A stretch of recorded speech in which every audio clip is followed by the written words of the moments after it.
I'm meeting today with a birch tree. It's a paper birch tree. There's lots of types of birch trees, and probably the most familiar is the silver birch, Betula pendula, so named because of the pendulous branches. And you can see there's kind of what you call the twigs coming down, and they sway.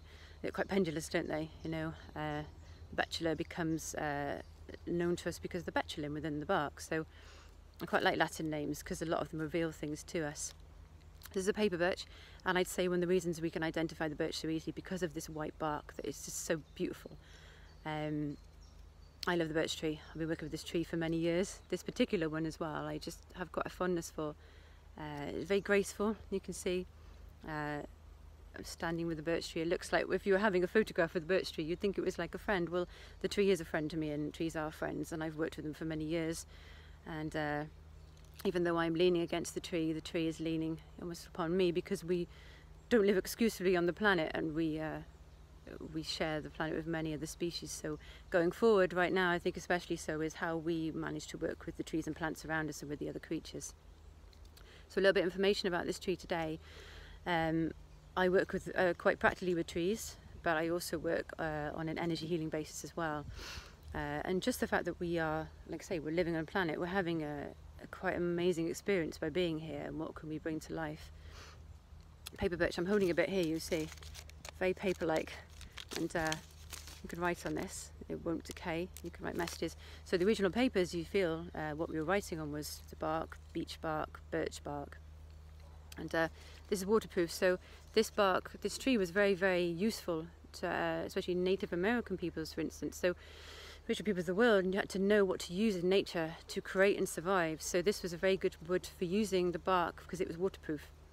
You can make canoes, bags to carry with you that would keep the rain out. It's very good firelight. You can imagine this is very good for tinder and making fires. The bark is white because it contains betulin, and this is a very useful healing compound. If you imagine now, the birch was one of the first trees to travel across the land after the Ice Age. It travelled by seed really easily, and it populated barren land. And when it was there, you'd think there was not much else around, so it had to have a way of reflecting the sun, or it would overheat and not function as well. So this white bark was really useful in reflecting the sun. Very clever. And then when the other trees would come along, the birch would then naturally die back. It only lives probably about 60, 80, 100 years, the same as we would live. It's quite a young tree, very flexible. You see the birch tree, you see in strong winds, kind of goes with the wind, adaptable, flexible species, and that teaches us to be flexible as well and to be adaptable to what's going on around us, and I like that. Tree is very feminine, very graceful, has a light energy, known as Lady of the Woods.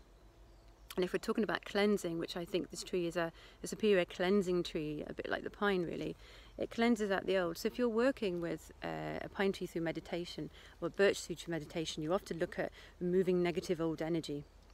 This is a toxin removal. So if you were to pick the leaves when they're fresh and use them fresh, or use them dried throughout the winter, that's going to have a diuretic effect in your body, helping your urinary system. Also things like kidney stones, helps with things like rheumatism, arthritis, and just as a fresh spring tonic really, cleansing out the old, bringing in the new. The betulin within the bark is very useful. It's used as a wound healer. So one way to use this is to make an oil, a birch oil with the bark, and that could be used as a salve as well, and this would help to remove old skin tissue when you have a wound, fight infection, and also speed up the wound healing process. I use the oil for, I've used an oil made from the leaves, and you can use this on your skin for things like skin conditions like eczema, psoriasis, and it just smells really nice.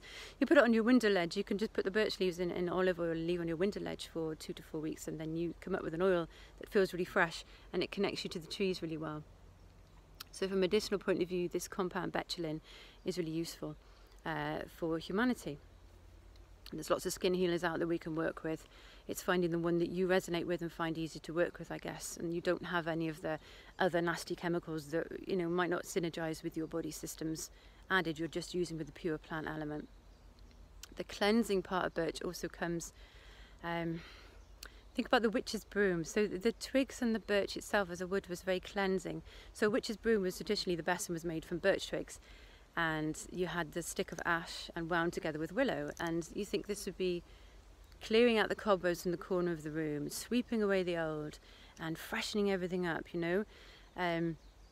Beating the birch, so beating birch twigs not on the body but around the body to remove old stagnant energy as well.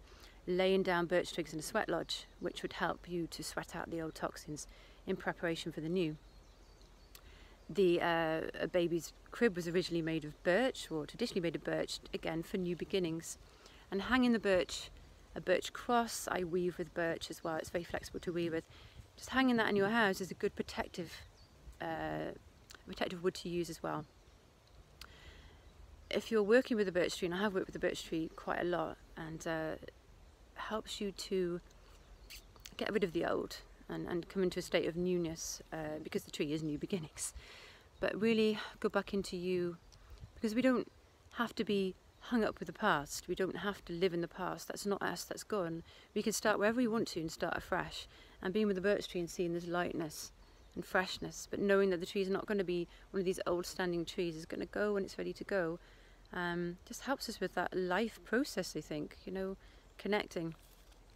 So we are mutually standing here together. I'm leaning on the birch tree, looks like she's leaning on me too, and as a friend. And I think that's how we're going through life, is be mutually living together and finding ways to live together to take things forward in the best possible way for all life upon the planet. So make friends with the birch tree.